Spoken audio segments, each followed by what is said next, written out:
Here's what's happening in the city of Rockville. The Civil War comes to Rockville 150 years later. The city's Community Services Division keeps its residents cool during the heat, and some local seniors get the ball rolling on the bocce court. This is all the latest news in the city. This is Rock11 Now. Hello and welcome to Rock11 Now. I'm your host, Bridget Suiso. We start this August edition of Rock11 Now with a story commemorating the 150th anniversary of the Civil War, and one that hits close to home. Jeb Stuart and his Confederate cavalry rode through Rockville on his way to the Battle of Gettysburg on June 28, 1863, and it proved to be a pivotal point in the timeline of the war. We learned more during the Heritage Montgomery weekend as we covered Jeb Stuart riding through Rockville once again. On the 150th anniversary of the Battle of Gettysburg, the Civil War came to Rockville. We've come here to free you from the oppression of the Yankee government.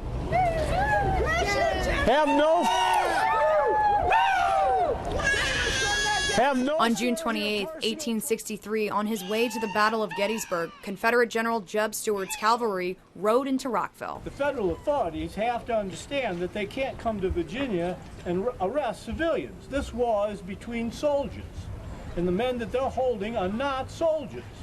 So I'm going to take your civilians, and we're going to make a little parley trade. It was the capture of Union wagons in town which proved to be a critical hindrance in his progress towards Pennsylvania, according to historian Robert Plum. He was supposed to meet up with troops in Gettysburg. He was supposed to support Robert E. Lee. But in fact, for a number of reasons, not the least of which that he captured a Union wagon train, it slowed him way down. So by the time he got to Gettysburg, the battle was half over. His commander, General Robert E. Lee, was furious with him. And he really didn't do the job he was supposed to do, which was to be the eyes and ears of the Confederate cavalry.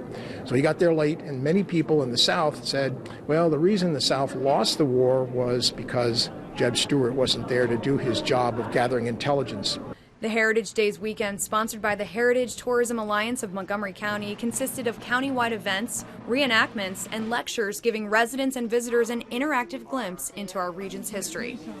But there are buildings still standing that survived the Civil War. And I think there's a strong feeling among most people who've lived in Rockville for a while that they're, in fact, surrounded by history. That feeling of being surrounded by history will be officially preserved since Rockville is now part of the county's Heritage Area Management Plan, a designation that qualifies the city for state and county heritage area grants, an asset that can only help to promote Rockville's rich history. I think people are very excited to learn more about the Civil War, especially how it pertains to Rockville, their place, where they live. And so that's why I think you see the great turnout that we saw today. As a historian, I'm encouraged whenever I see people show up to things like this and have a real interest. And I've been to a couple of sessions today, and the questions are just excellent. So you know that people are engaged and really interested in the subject. So I'm sort of on a historian high, if that's the right thing to say. To learn more about the history of Rockville, go online to rockvillemd.gov/history. Last month, the region experienced some of the hottest temperatures of the season, and when the thermostat started to rise, the city's Community Services Division sprang into action. Jennifer Ligsay tells us more about this cool program. The summer heat is on, and so is the newly installed air conditioning unit for this family, thanks to a donation through the city's Community Services Division. I'm excited and happy, very. That's the sentiment of Rockville resident Irma Ward, who just received a donated air conditioner after having faced the midsummer heat without a working unit with her 3 children and 2 grandchildren. I pretty much coped until it got the temperatures rose real high, and then that's when it got real bad.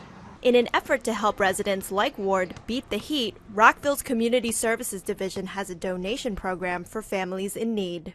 And they're referred to us through Health and Human Services. They're referred through us to other people in the city who have seen a need. And actually people who hear about the program tend to also just give us a call and inquire as to what we have available. As soon as somebody calls in and we have a donor available, Alfred Thompson will actually go pick it up and deliver it to the house. As the city's Community Services Referral Coordinator, Alfred Thompson knows the value of having this donation program. Even though it's for a short period in the year, but it's very, very important to people because some have children, some have health problems, some cannot sleep at night, and they don't have the resources to buy one. The program began back in 2010 and has grown with each year, having helped 68 families keep cool in 2012. The reason that it started is we had some homebound seniors who were having issues with their heating, and frankly, on a day, again, like today, with a heat index of 102, it's actually very dangerous for people who are at risk. Residents who would like to donate a new or gently used air conditioning unit or are in need of one can contact the city's Community Services Division at 240-314-8310. Having a cooling room in a house makes a lot of difference to a family.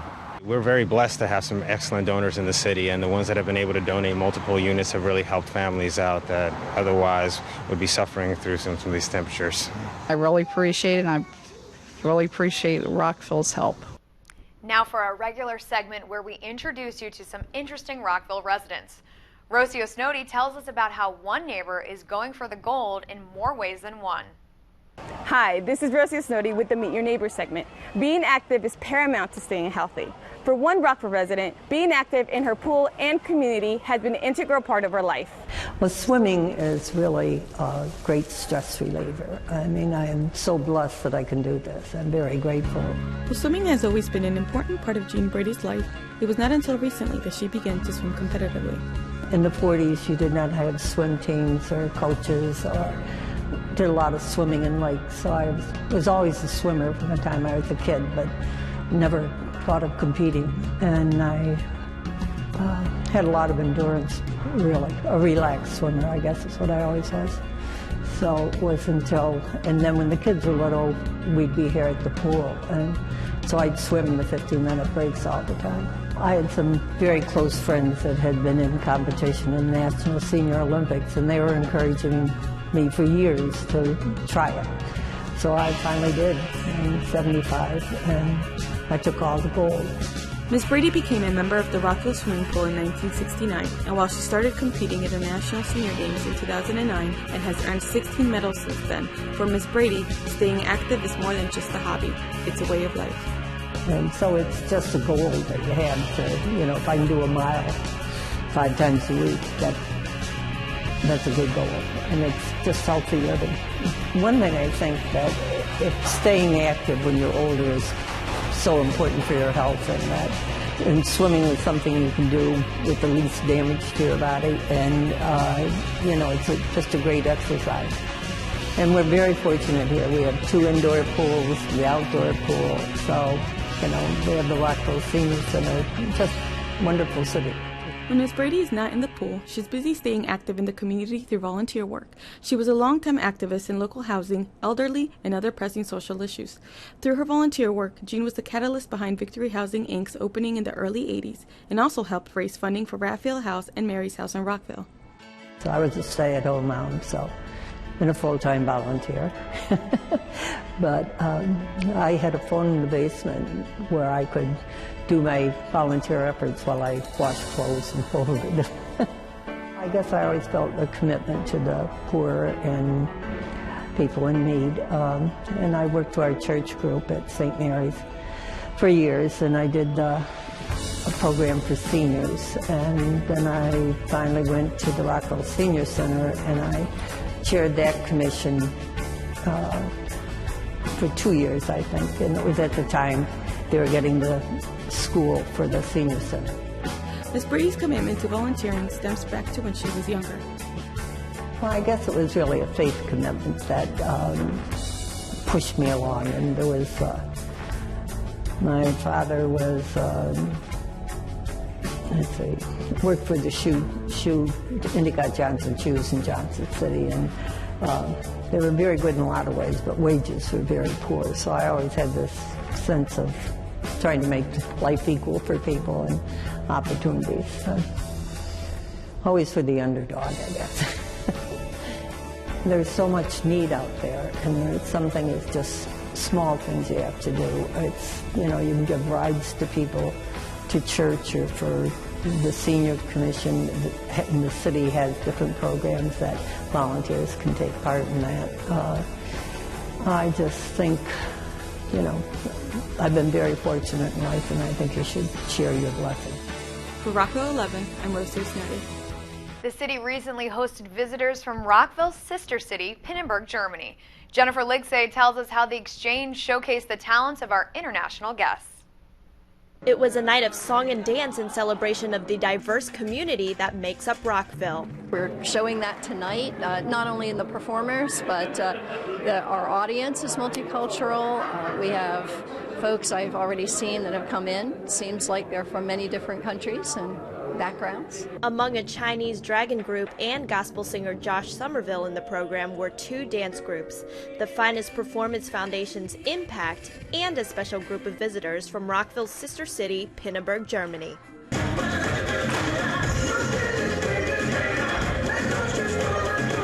A group of German teens and adults have come to the States as part of the Rockville Sister City Corporation's exchange program. It has been a great time for us. We stay at guest families and with 18 teenagers, and it's we've been totally fine. We walked out to Washington D.C. and we visited New York City for a few days. Yeah, they have been very friendly to everybody. It's like you meet friends. But I've been here the 3rd time, so for me it's not so new. But all the kids have been here the first time, and it's like they have been here once before. While the visit gave the Pinneberg students a glimpse of home life in America, it also fostered the universal language both cultures share, dance. It was quite good. I had very much fun. It was just laughing and dancing with the whole heart and with passion, and I liked it really much. It was great. The city of Rockville's relationship with Pinneberg, Germany dates back to 1957, with both cities committed to develop lasting and meaningful exchanges. The city has been great. Since 1986, we have been doing exchanges between Pinneberg, Germany. We have had all kinds of basketball exchange, baseball exchange, fireman exchange, police exchange. And of course, the Finest went to Pinneberg last year. They performed in Pinneberg and in Berlin. And how did the Finest of Rockville respond to the exchange from last year? We've got to have them come visit us, because one of the things that we did when we were in Germany was we partnered with the dance school there, the Tanzschule Lichtenberg dance studio, and those students worked with our students, and there was combined choreography between our choreographer Kashi Tara and their choreographer Stephanie Fechner, and they got together and performed together, and it was just such a wonderful experience. From Germany once again, including Pinneberg's new mayor Erte Steinberg. The city is also dedicated to form new relationships with other foreign communities. Rockville is currently in the works of forming a formal sister city relationship with Jiaxing, China. A visit to Jiaxing, arranged by the Rockville Sister City Corporation, is planned for this September. Summertime is known to be the busiest season for the city's Rec and Parks Department. With camps, classes, and sports in full swing, there's always something active happening in Rockville. We wanted to find out more about a new sport that's taking off in the city that combines soccer with an indoor basketball court. Let's kick it over to Chris Pfeiffer for this story all about futsal. I'm Rockville 11's Chris Pfeiffer. We're at the Twin Brook Community Center, where a new sport is taking Rockville by storm. During the weekday, Duncan Mullis is the City of Rockville sports program specialist, but on Friday nights during the summer, he is the futsal authority. Futsal is a type of indoor soccer that comes from South America, and it's slightly different to normal kinds of soccer, whereas 1, it's indoor, 2, it's limited by the lines on a basketball court, and 3, it has a different ball. So like the thing with a futsal ball is it doesn't bounce indoor, and the idea is it creates kind of this emphasis of needing to pass the ball quickly in small spaces and encourages players to play with like skill and panache. That's why you see it more in South America, and that's why we brought it here. The word futsal comes from the Portuguese phrase for all football and originated in the 1930s in Brazil and Uruguay due to the lack of available soccer fields. Well, yeah, so it came about in South America where they have narrow spaces, and for the most part they play street soccer with loads of people. And so it was more that they designed it into small, compact areas. Mullis knows the impact that sports programs like futsal have on the Rockville community.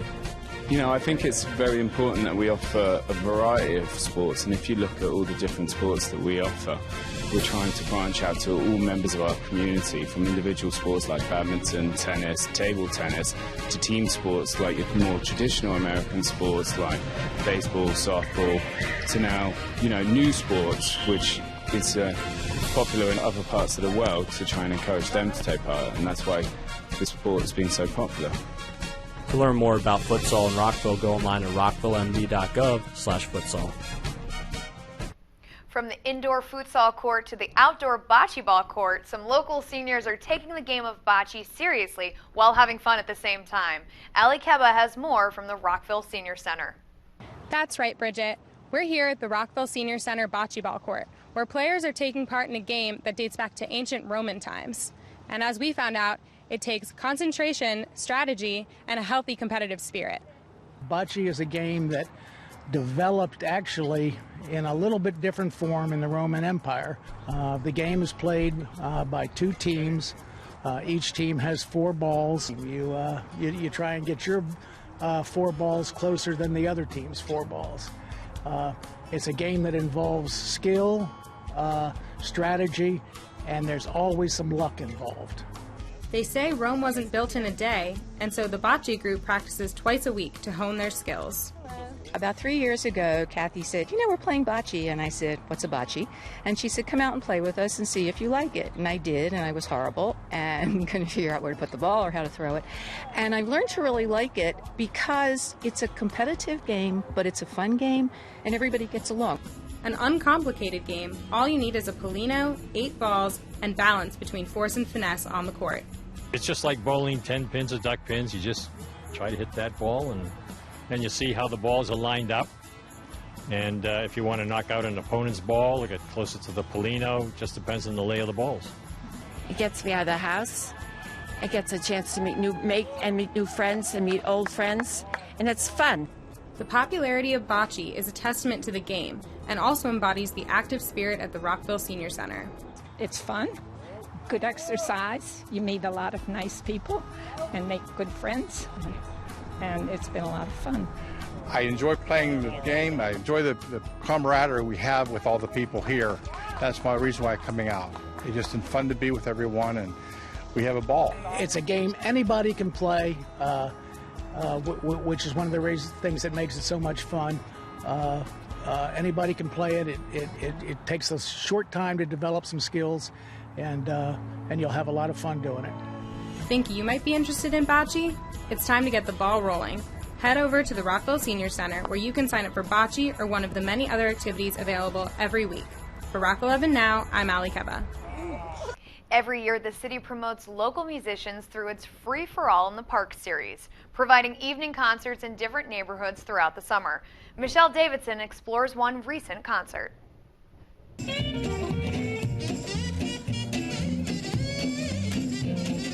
It's a free, fun night in the park. We do local parks. We try to do a different park every summer.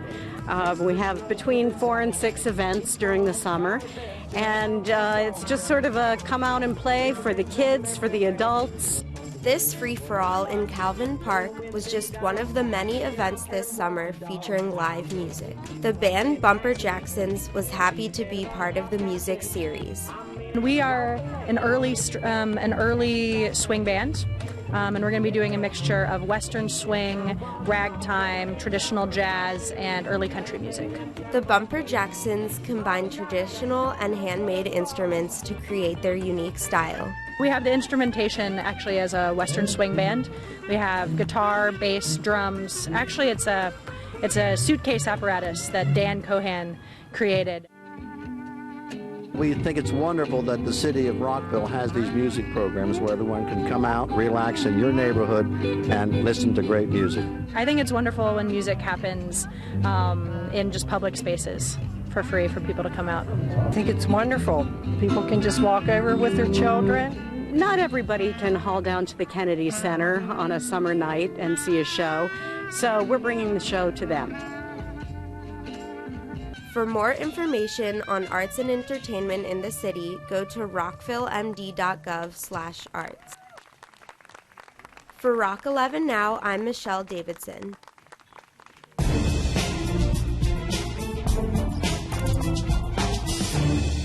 Rockville's fall sports leagues are now open for registration. Get into fall sports for kids and adults in the city. Youth cross country is open to kids in grades 1 through 8. The deadline to register is August 29th.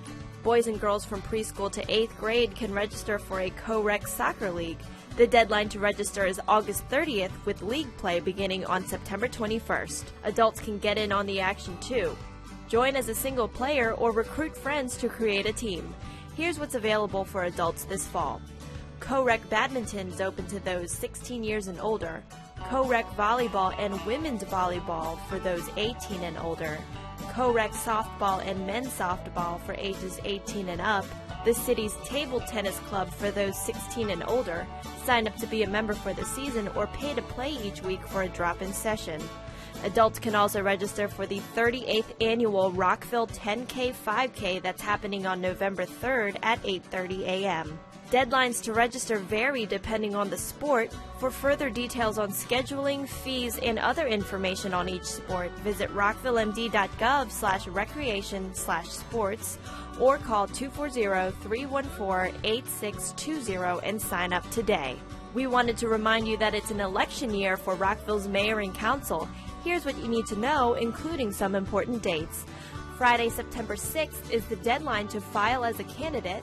Friday, September 20th is candidate orientation. Monday, October 7th is the close of voter registration, and absentee ballots will be available. On Friday, October 11th, a sample ballot will be mailed to all registered voters. Tuesday, October 29th is the last day for the city to mail absentee ballots, and on Tuesday, November 5th is Election Day, with same-day voter registration at City Hall. Don't forget to register to vote at City Hall, local libraries, or the Montgomery County Board of Elections at 18753 North Frederick Avenue in Gaithersburg. For more information about Rockville's upcoming election, call the City Clerk's office at 240-314-8280. A detailed election calendar and the 3 advisory referendum questions to be on the November 5 ballot is also available online at rockvillemd.gov/election13. Rockville's Glenview Mansion was the site of a recent meeting of the governor's Smart Growth Subcabinet. It brought together experts on sustainable growth in the state and included remarks from Mayor Phyllis Marcuccio. The day was meant to provide a forum to discuss smart growth issues. To learn more about planning projects in the city, go online to rockvillemd.gov/CPDS. Now back for its second year, the Rockville Senior Commission is throwing a concert under the stars. Happening Tuesday, September 10th at 7 p.m., enjoy tunes from the Rockville Swing Band and catch up with others in the community as you dance the night away. For more on this event and more at the Rockville Senior Center, call 240-314-8800 or go online to rockvillemd.gov/senior center.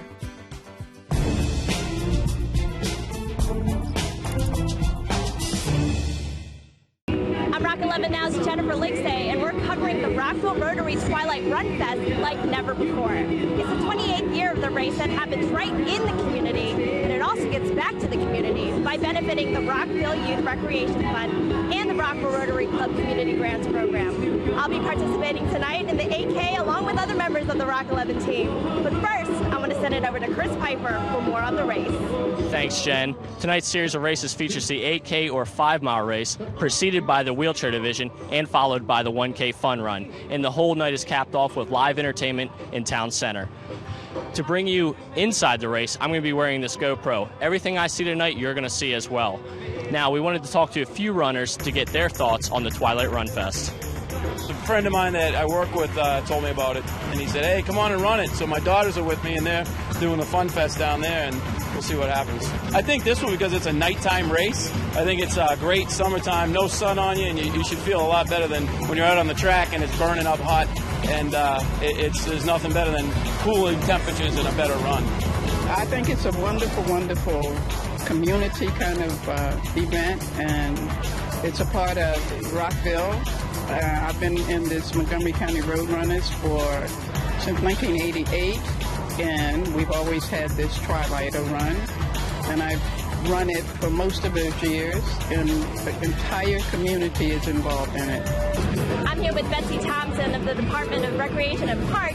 Betsy, how does it feel to be here today? This is a great day. We love this race. It's a fun time, and we're getting really excited with all the people coming in for the crowd and the race tonight. Thank you. And I know it's the 28th year of this event. Can you take us back 28 years? How did all of this start? Gosh, it started with a partnership between the Rotary Club and the Mayor of Rockville and the Recreation and Parks Department got together and said, let's provide a benefit for the community and help Rotary and help the Rockville residents in most need. So Memorial Day weekend, we started this evening road race, and it's continued like that for a few years, and then we moved it away from Memorial Day and put it in July, just because it's the heat of the summer, people are looking for something to do. We've continued to partner with Rotary for all 28 years, and it's been a wonderful, wonderful partnership and a great event for the community. We run through the neighborhoods in Rockville. People are hanging out with their hoses and cheering you on, and we benefit a lot, and Rotary benefits a lot. So we're able to support the people in the most need in the community. And tell me, this is the original evening road race? It's the original evening road race in the whole Washington, D.C. area. And we're so proud of that because running in the heat of the summer is a little bit kind of unheard of a while ago when races were first getting started. Now there's quite a few around, but still we're the longest running one that's been in the evening, and we're just proud that we can draw over 2,000 runners every year. So it's cool. Is there anything you want to say to the runners tonight? Just be safe, drink a lot of water, stay hydrated. There's a chance of storms in the area, so we're watching out for that. And every year in the summer, that's the chance you take, that there's going to be evening thunderstorms. Have a good time and just relax and enjoy yourself through the night. We're here at the starting line getting ready to run. And we'll see you at the finish line.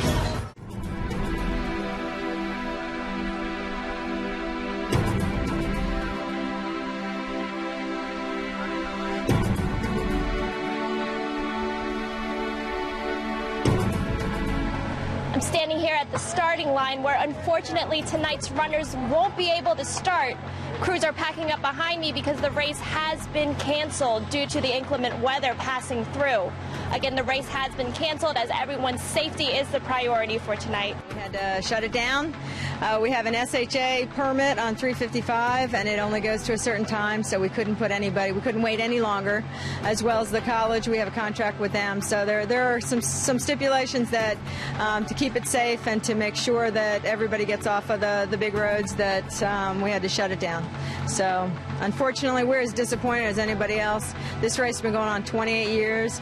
It's really important that everybody knows that there aren't any refunds, but this is all for charity. The Rotary Club International, they raise funds, as well as the Rockville Youth Recreation Fund, and this sends kids to camp and has after-school programs for kids that need it, and so it's a worthy cause.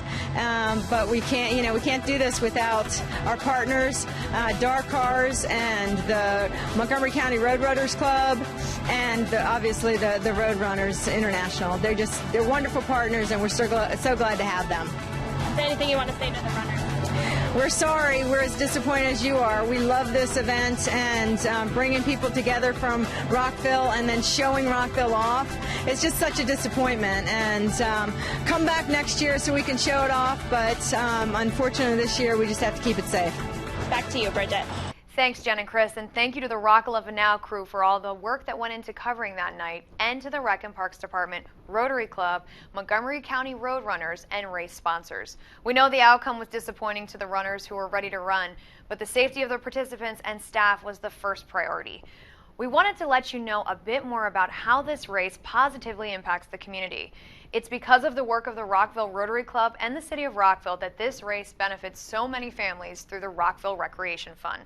Here's a little more background on the race. Since the race started 28 years ago, thousands of deserving families have been able to send their children to camps, classes, and activities through the Rockville Recreation Fund. Last year, with about 2,000 runners, the race raised more than $40,000. And it's because of the partnership between the city and Rotary Club that this unique race has been so successful each year. We hope to see you back again next year, and hopefully the weather cooperates. Well, that's it for this edition of Rock11 Now. I'm your host, Bridget Suiso, and on behalf of the whole team here, thanks for watching.